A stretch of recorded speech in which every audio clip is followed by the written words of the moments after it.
During the first half of the Premier League season, people often ask, why is Arsenal looking less dynamic compared to how they were the previous season? However, when we started winning games and crushing teams left and right, the narrative shifted to how they become so strong all of a sudden. Well, in this video, we're gonna try to find out how all of this happened and what exactly is the Ben White's role in all of this. So stay tuned and let's get right into it. Considering that Arsenal were missing Ben White, Martin Odegaard and Bukayo Saka on the right side for 9 out of initial 14 Premier League matches, it's understandable that their offensive momentum took some time to develop. The specific flank contributes to over 41% of their created scoring opportunities. White played as a centre back in the first 3 games of the season, then he dropped out for the games against Brentford, Burnley and Wolverhampton due to injury. Saka was absent for the Man City game. Odegaard was unavailable for the Sheffield, Newcastle and Burnley games. Since the win over Luton on December 5th, the fact that all 3 players have consistently occupied their regular position is not accidental. Arsenal's ability to create scoring opportunities has consistently grown as a result. In fact, in their last 12 starts together, Odegaard and Saka have created nearly 3 times as many chances for each other compared to their first 12 starts together. The familiarity of the trio explains only part of their sudden improvement.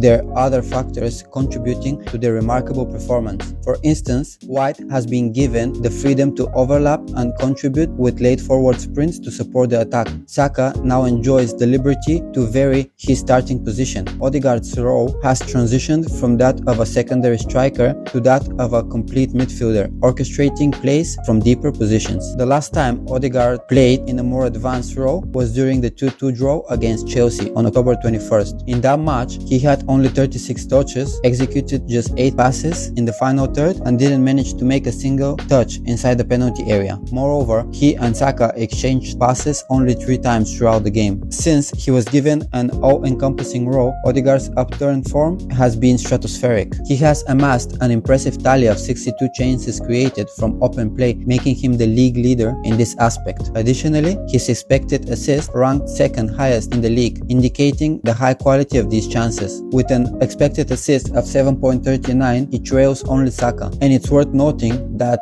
by the beginning of December, his expected assist stood at the mere 1.28. The primary issue Arsenal faced was the isolation and lack of accessibility of their 2 key attacking players. This was notably evident in the game against Chelsea, where Odegaard's positioning posed a problem. Positioned on the last line, he struggled to find space as the teams closed off the middle of the pitch. Consequently, his primary means of involvement came from dropping deeper once the ball was played wide. However, this positioning often left Saka isolated, facing multiple opponents who knew he lacked support, as White tended to stay deeper. Consequently, Saka frequently found himself checking inside and passing back to where the ball came from. This recurring scenario was evident again, as seen in the match against Nottingham Forest on the opening day of the season, and against Fulham, where Thomas Partey holds back, forcing Saka to retreat. Even when Saka did beat his man, there was still so much to do given how teams like Everton compensated their shape to protect against his threat. When Saka nutmegs Mykolenko, Odegaard goes against the flow by checking back to receive the ball on his feet, but he's facing backwards, so his momentum is taking him away from the goal. He ends up killing the momentum of the move and loses possession. Arsenal struggled to find consistent fluency as too many of their attacks were slow, disjointed attacks with little spontaneity in their movements or rotations. The first sign something had changed in the balance of Mikel Arteta's side came in the first game of December against Wolves. White may have not been playing, but Tomiyasu was much bolder in his positioning at fullback. While Gabriel Jesus was drifting over to the side, the ball was on and being used as a bounce pass, which is how the opening goal from Saka came about. The shift in White's role, prompted by Zinchenko's injury and Jakub Kiwior's subsequent limitations as inverted left back, might have naturally evolved, but since the 6-0 victory over West Ham United in February, this new role propelled Arsenal to new heights. This adaptation has been particularly effective in addressing the challenges Saka's faced earlier in the season. In the 6-0 win against Sheffield United, White showcased a newfound flexibility. As the ball transitions from left to right, White moved inward to draw his marker, a movement mirrored by Odegaard. This strategic maneuvering creates additional space for Saka to operate in. Rather than leaving the winger isolated, White executes an overlap overlapping run. Meanwhile, Odegaard drops deeper to fill the gap left by White's movement, thereby opening up even more space for Saka to deliver a precise pass into the box. White's overlapping run along the byline nearby resulted in a goal, with his delivery inches away from being converted by Kai Havertz. His goal later in the game came when he made 40-yard forward underlap and stayed in advanced position. That freedom also caused Newcastle endless problems in February as he bumped forward from various angles. With Odegaard and Saka occupying the three defenders, his sprint into the central position forced Livramento to make a split-second decision about how to position himself between White on his inside and Saka on his outside. He tries to do both, but that leaves White free.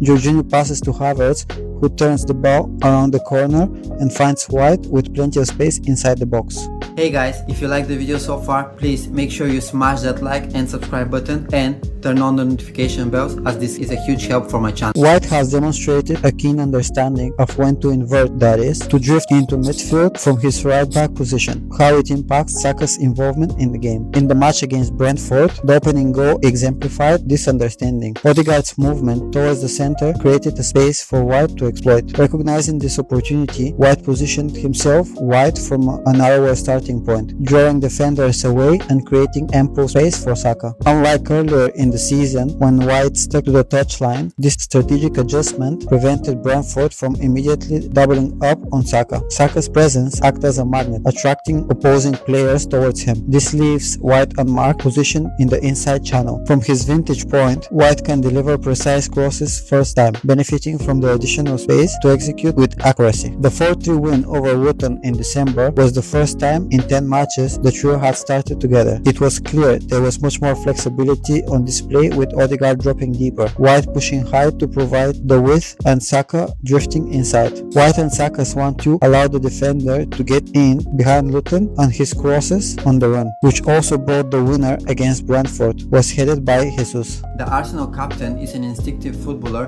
who relies on perception of space and imagination. Rather than playing as a shadow striker and relying on others funneling the ball to him, Arsenal started to use him in the middle phase of their build-up play, with Odegaard supporting from behind. It means he can see the whole picture and be the main protagonist when piercing holes in the opposition, as he did here with these superb through balls against Brighton and Luton. Arsenal's focus has been on clustering players out wide, even on the left flank, with Kivio's presence meaning Gabriel Martinelli is less isolated. On the right flank, the proximity of the players means Odegaard is more connected to his teammates, in particular Saka, with whom he has a natural understanding. The pass network of Arsenal's most recent Premier League match shows the importance of the link between Odegaard and Saka, and Odegaard, Saka and White to their style of play. In scenarios such as in the 30th minute against Newcastle, the opposing of the right side trio makes them difficult to man-mark. They bamboozle Eddie Howe's side through quick combinations and interchanging of positions. Saka's cute ball through to Odegaard is returned with a back heel, and Arsenal reach the byline, one of their favorite places to score from, via a cutback.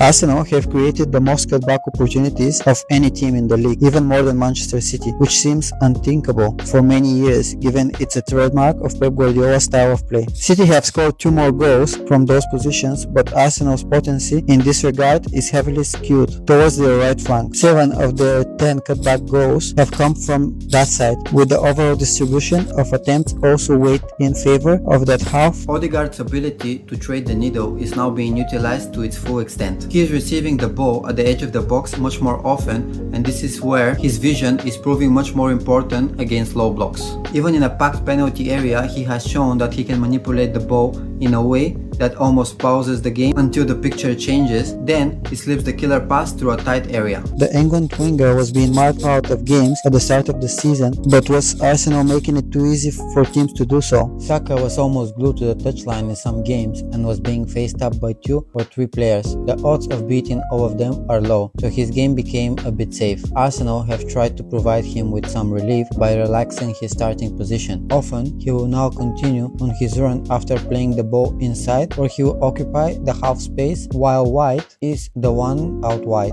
Last season, his relationship with White was terrific, and they developed a trademark pass where White would disguise a ball so that Saka could come inside and run onto it rather than receive it with the defenders at his back. It has made a prominent return recently against Nottingham Forest. It helped start a flowing move that should have resulted in a goal. The idea of Arsenal clustering players together out wide is predicted on their ability to create, unspoil and overload. Often the way they achieve this is by bringing the striker across and using him as a fixed point. Then they dovetail from there. Against Luton, the ball into Jesus is a trigger for all of them to start making forward runs off him, which helps to bring the ball into the penalty area. Arsenal have rediscovered their attacking mojo in recent months. Contrary to what the results might suggest, this was not a post-Dubai miracle. It was something that started in late November and early December. They squandered too many chances during the festive period, but despite the lack of goals, this was a team clicking into gear. Since Arteta decided to invert wide, the right flank has become almost unstoppable. Okay guys, we reached the end of the video, and if you stay till the end, I truly appreciate you. With that being said, I need one favor from you. Apparently the YouTube algorithm really likes it when you click this video next.